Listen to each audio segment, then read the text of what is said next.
Ladies and gentlemen, boys and girls, it's another episode of the Cube build, or rebuild maybe?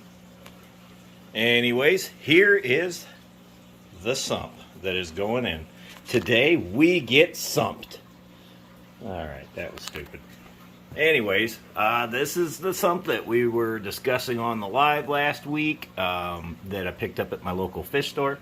It looks dirty, but believe it or not, I did clean it out because there was a bunch of stuff in there. And about 90 million more of those, which are now in the pool pond. Or the filter for it. But anyways, in here we have a little rain box. I guess inlet, whatever you want to call it. I guess you're supposed to put the media in here. But the owner of my fish store that I go to actually used this one. It was a twin setup, that's why there's that bulkhead right there. But he broke it down and he just uses one now, or he sold the other one, I'm not sure. But he suggested that I drop the filter, the polyfill, the filter, whatever you want to call it, drop it down here. That way it allows for the water volume to pick up a little bit, and you'll get better coverage on your bioballs as opposed to them being over here or whatever, you know. So I'm going to try it his way, and we'll see how it works. Obviously, there's somebody's done some fine tape work there. That was not me, believe it or not.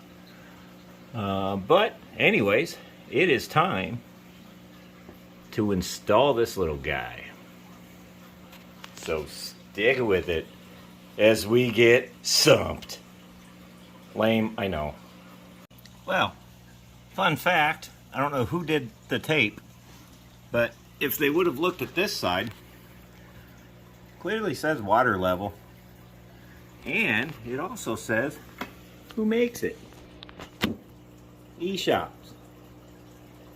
Or Esh-Hops. I'm guessing E-Shops. So yeah.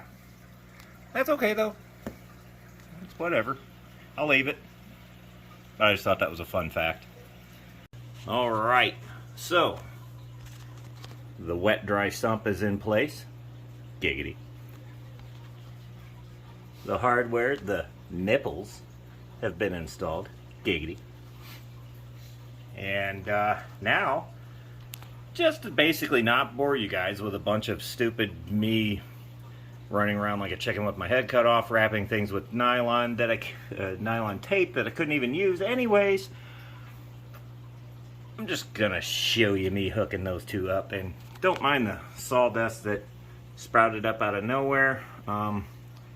That's why. Kinda needed some room. Anyways, I'll get to that here in just a second. So without further ado, we'll try it this way. Hey there, how you doing? Don't mind me. This is very awkward and uncomfortable because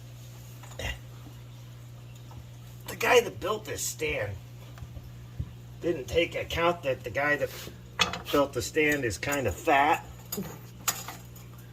The guy that built this stand is me, I'm referring to, obviously. You all know that. So, in a perfect world, the idea of how this is going to work is basically something like this. Now I'm going to have to back out and come back in. Oh, God. Oh.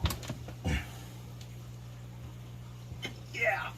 Ooh, that's actually, it's actually supportive on your lower lumbar.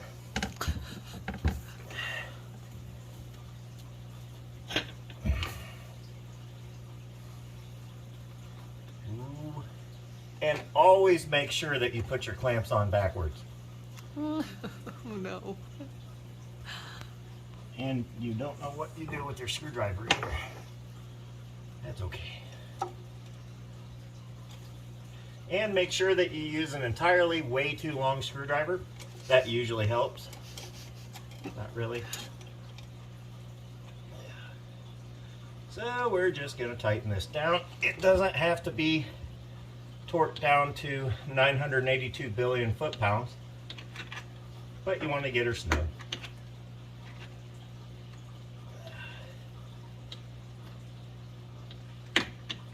Alright, she's not going anywhere. Now we take the other one, which is strategically placed directly behind me, as well as the clamp that I don't know what I did with.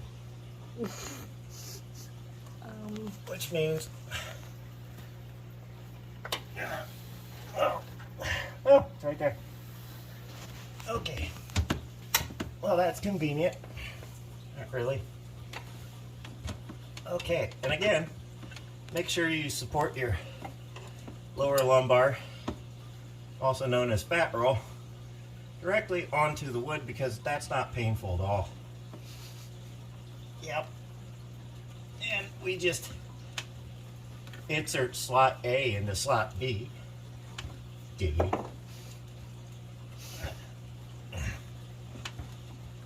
Now these 3/4 inch hoses, you know, when you buy them brand new, they come in a roll, so they do this crap. You can heat them up with a hair dryer. It softens them up, makes them a little more pliable. Fortunately, when I try to do it, it sets breakers. But, you know, whatever. And same thing with this one. We're just going to snug it down.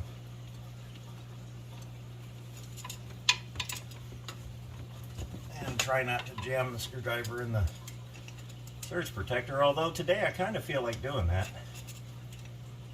Just to see what would happen. I'm sure it's got a breaker in it, so probably wouldn't hurt that much. Or I bought the defective one, the breaker doesn't work. That would be my luck.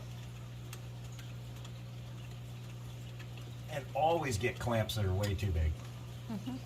So you have to sit here for a half an hour with all the blood draining from your head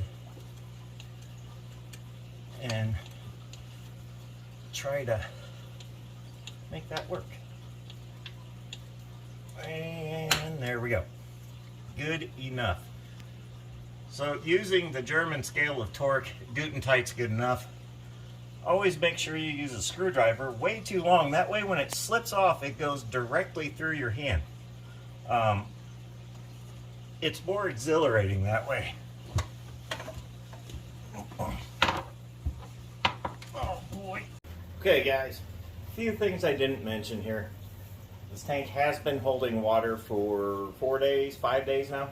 So definitely a huge plus. That's what made the determining factor on actually getting the sump. Because what's the point if it doesn't hold water? Anyways, another thing is too, as I was down there laying on the floor, anytime you get brand new hose, it always comes in rolls. Take a hair dryer or a heat gun or something, and just, you don't have to burn it all the way through, but just heat it up a little bit. It makes it so much easier to work with. This light that you see on there is not going to be the permanent light, although it's not doing a bad job. It's just not what I want for it. I'm actually going to put 2 of the smaller Flugel 3s. I think that's what those are. Put one this way and one this way. Probably going to build like a little canopy top kind of sort of, and it'll hide all that. And then I'm going to do some stuff around the sides here to kind of hide all that too. So there it is. So without further ado, I'm going to put probably another ½ an inch of water in. Well, probably going to be more than that to fill that. But then we're going to turn it on and see what happens. So give me just a minute. Alright, here we have it. One functioning wet dry. Just going to watch the water level a little bit. I've never used one of these before, so I might even go and snag some of those bio balls out of there because there's still a lot in there and they can't really move around very much. And water level wise, got about that much room, so I'm just going to watch it a little bit. I don't have a ball valve or anything to restrict flow, so I may need to go get a more powerful pump, because you can see it is pushing, but it could be better. So might just stroll on over there and grab one. But so far I like it. It is doing pretty much exactly what I want it to. No leaks, which is great because there's electrical right there. Yeah, nothing's coming out of the little block off I had to do right there. So yeah, I'm digging it. One step closer to discus. Next will be substrate.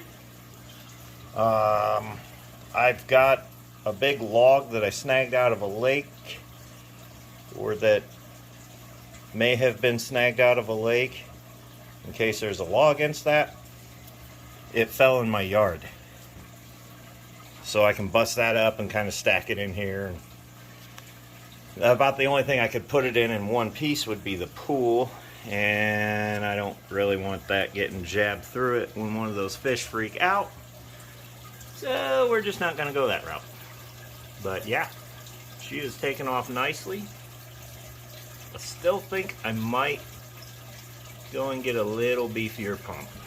Just a little bit beefier. I would like that to flow a little bit better, but I don't want to get too crazy with the flow. Because if I go and get the one that I have in the pool, it'll pin all the fish against the walls, and that's not really what we're going for here. So, yeah. There it is. It is alive. First time in probably 2 years, I'm guessing.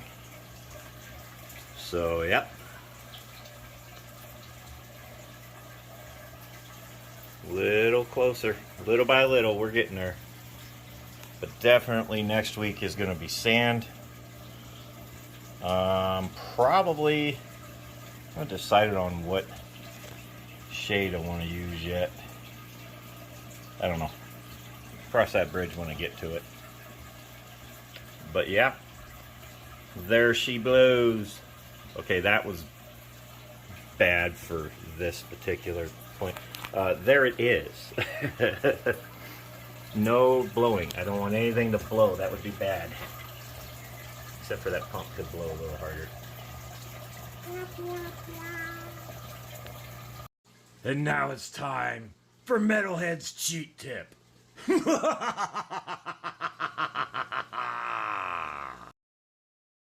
Little tip for anybody that might be beginners with this or not sure.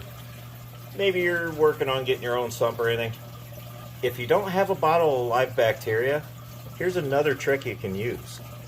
This is one of the filters out of the 75 gallon. And you see all that brown stuff that's nasty and nobody really wants to see that? Well, nobody except for fish keepers. That's actually beneficial bacteria. And what it's going to do is push through there. It's going to seed this entire media right here. And then more bacteria will seed the bioballs there.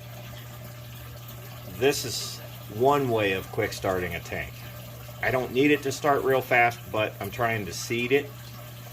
What better way to do it than with a current filter? So, just another little, I don't know, Metalhead's tech tip. I don't know what you want to call it. Alright guys, so there you have it. The nightmare is almost finally over. Just doing a few little things to seed it. Obviously you saw the whatever that was a second ago. But anyways, it's up and running. It's not leaking. There's a little water on the floor, but that's from me messing around. So this thing's still kind of pushing some air. If it continues to do that, I'm going to check for reasons for that, but I don't see any. So I think it's just, it hasn't been raining so long. There's just air everywhere. So we're going to go with that and see what happens anyway. But I just want to say I appreciate you guys for sticking around. Those of you that know the lineage of this tank, You know where it came from. You know where else it came from. Now it's back up and running again. And very soon it will have fish in it. So we're going to go with discus. We're also going to go with natural discus inhabitants, or fins, whatever you want to call them. So cohabitants. So that's what's going to be next. So pretty much all of the heavy lifting, the ripping doors apart, the cutting door panels out, insane stupid lifting, building a stand, all of that has led to this moment. The journey it took to go get the tank, the journey it took to bring it back safely, all of that was for this moment right here. So any of you that stuck around for any of that, thank you, I appreciate it. If you're just new to the channel or just saw it, if you like what you see, you know what to do. There's a few buttons you can hit and you can get more stuff like this from me. Or go look and laugh at some of the old stuff I did. That's even better. Not really. But anyways, guys, all I got left to do is get this video out. So I'll quit yapping. You guys enjoy. Have a great weekend. Join us on Monday night. Join Lady Metalhead on Saturday night, which is tonight. See, now I just gave it away. That's my problem. I give everything away. Anyways, got nothing else for you other than stay metal.